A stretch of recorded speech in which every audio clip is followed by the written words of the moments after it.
Bismillahirrahmanirrahim. Assalamualaikum warahmatullahi wabarakatuh. Waalaikumsalam warahmatullahi wabarakatuh. Selamat berjumpa kembali teman-teman. Di sini saya sudah mengundang salah satu narasumber santri, masih santri aktif. Insya Allah sebentar lagi ini akan berangkat tugas. Amin. Dan Semoga tentu saja. dengan sejuta pengalaman yang luar biasa yang dia tempuh selama kurang lebih 6 tahun ya. Kurang 6 tahun. Wow, 6 tahun, bayangkan teman-teman, 6 tahun di pesantren. Coba kita bayangkan, bagi orang yang tidak pernah nyantri, jangankan 6 tahun, satu malam di pesantren itu, wah, neraka. Bisa jadi itu adalah neraka. Dan ini sangat pencapaian yang luar biasa menurut saya. Kok bisa betah sampai 6 tahun? Berarti kalau 6 tahun, kalau kita hitung mulai sejak lulus SD langsung Langsung ke pondok pesantren. SMP dan SMA-nya di pesantren, luar biasa. Ini mungkin langsung nanti pengalaman demi pengalaman selama 6 tahun pesantren apa saja, kemudian capaian, kemudian lebih-lebih pengalaman yang narasumber itu alami yang paling berkesan pesantren itu apa? Monggo dibagikan pada teman-teman. Bismillahirrahmanirrahim. Assalamualaikum warahmatullahi wabarakatuh. Waalaikumsalam warahmatullahi wabarakatuh. Eh, Selamat malam teman-teman semuanya. Sekarang pengalaman saya tentang Mas selama mondok selama 6 tahun sebetulnya banyak hal dan banyak pengalaman. Selain saya banyak dapat pengalaman, mondok itu bagi saya banyak dapat pengalaman, dapat teman, mulai dari seluruh penjuru.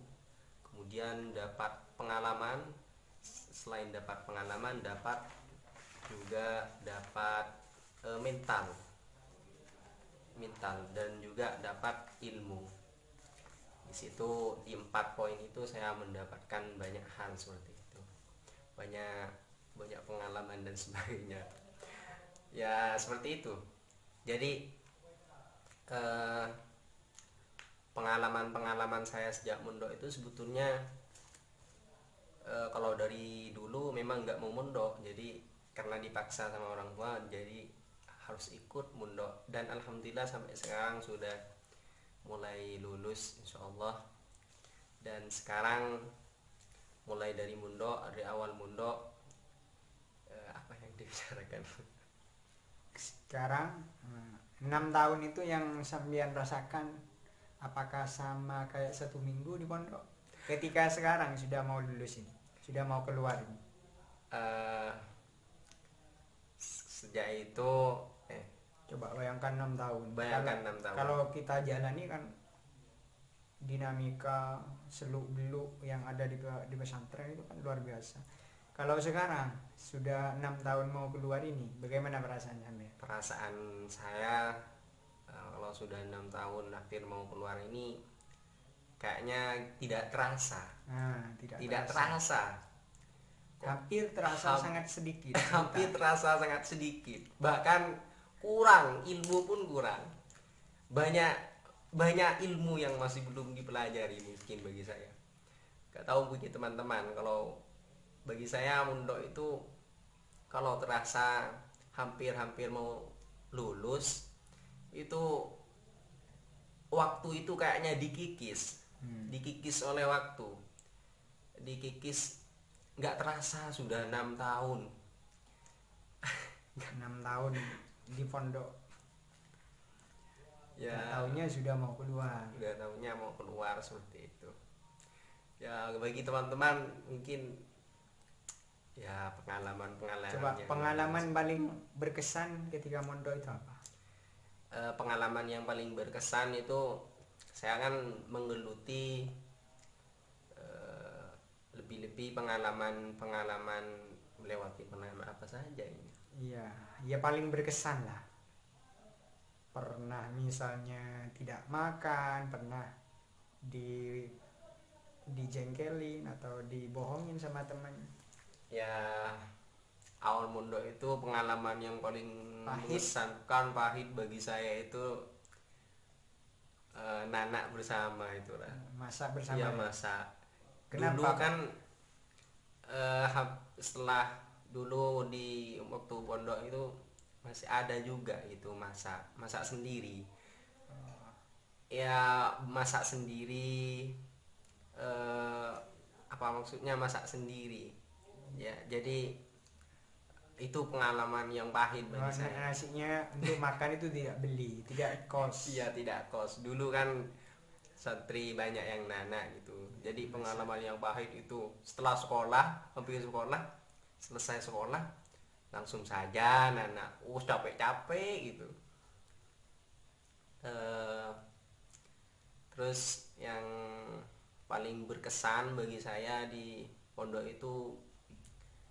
itu menurut saya banyak banyak ilmu, banyak hal, banyak pengalaman. Saya saja dapat dapat pengalaman-pengalaman seperti itu, jadi bisa menyendiri lah, menyendiri ataupun bisa mandiri, hidup mandiri tanpa orang tua, kita bisa hidup mandiri. Itu kalau di pondok. eh, yang paling berkesan lagi,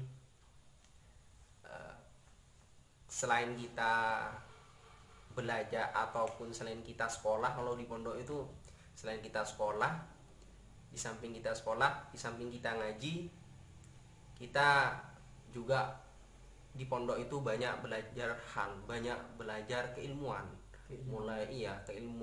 Mulai dari program-program ekstra seperti itu.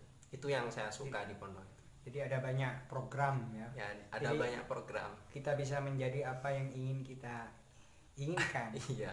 Apa yang ingin kita inginkan, yang dicita-citakan kita.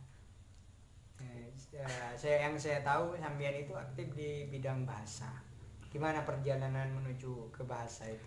eh ya itu Gus, selain saya aktif di itu Gus, juga saya juga menggeluti di bidang bahasa seperti itu. Selain saya juga mengaji, sekolah mengaji sambil belajar program-program ekstra, karena di pondok itu banyak program ekstra, mulai dari bidang bahasa ataupun kutubiyah dan sebagainya. Di pondok itu adalah tempat kita mengasah pikiran seperti itu. Saya aja Kok tertarik ke bahasa, ceritanya gimana? ya, Yang, saya yang itu ke Perancis itu kok tidak milih bahasa Arab atau bahasa Inggris, kok beda dengan teman-teman yang lain? ya, kenapa saya suka bahasa, dari dulu memang nggak suka bahasa Gus. Jadi sejak mondok saya pas suka bahasa Gus. Lebih-lebih saya masuk di bidang, saya mungkin cuma tahu di bidang language, bahasa Inggris, ataupun eh, kalau dalam bahasa Perancisnya itu langlais, kalau dalam Langlais, ya. langlais. Jadi saya study English, kalau dalam bahasa Perancisnya itu étudier le français seperti itu. Étudier le français itu belajar bahasa Perancis. Apakah ada yang unik di bahasa Prancis itu yang kemudian membuat sampean tertarik untuk belajar Prancis? Saya tertariknya itu gini Gus, karena orang yang, kalau saya mencari banyak orang yang ahli, orang yang pintar itu Gus, mencari orang yang hebat dalam bahasa Inggris itu sudah banyak Gus. Mencari orang yang banyak hebat ahli dalam bahasa Arab itu sudah banyak. Di kutubiyah itu sudah banyak. Sudah banyak. Jadi saya cari yang berbeda teman-teman. Cari yang berbeda. Itu alasan saya, bikin saya suka untuk belajar bahasa Prancis itu, saya cari yang berbeda seperti itu. Ikut kaidah bahasa Arab, kholif tuh prof itu. Berbeda maka kamu akan dikenal. Kayak gitu ya. Iya. Kurang lebihnya kayak Ya, gitu. seperti itu Gus. Saya nggak tahu bahasa Arab Gus. Jadi itu mungkin. Ini untuk segmen yang pertama ya. Dulu kita lanjut nanti di segmen yang kedua. Apa yang akan kita bicarakan di segmen yang kedua? Silakan. Berjumpa lagi teman-teman.